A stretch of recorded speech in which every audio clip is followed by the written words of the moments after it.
মহিষের মাংস রান্না করব। পেঁয়াজ আর কাঁচামরিচ টমেটো একসাথে দিয়ে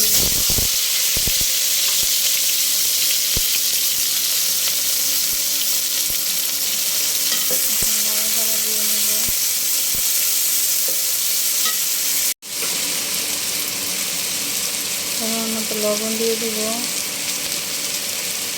আদা বাটা দিয়ে দেব,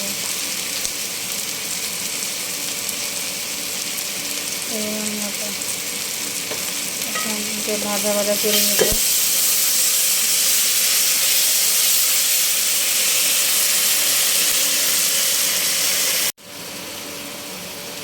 এখন সামান্য পরিমাণে টক দই দিয়ে দিব।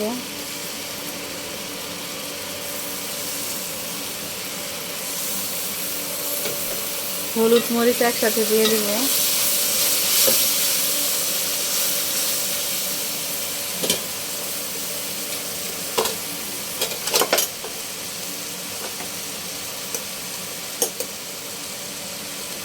মরিচের গুঁড়া,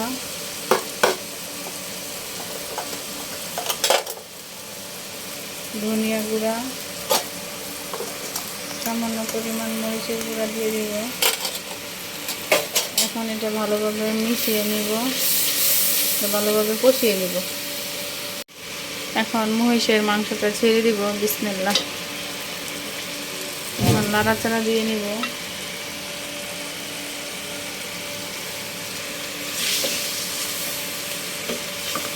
এটা ভালোভাবে কষিয়ে নিব। এখন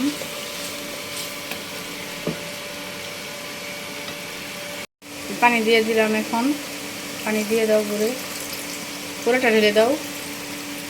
হ্যাঁ, আর একটু পানি অ্যাড করব। রান্না করা শেষ, একটু ঝুলঝুল রাখবো, নামিয়ে নিব এখন।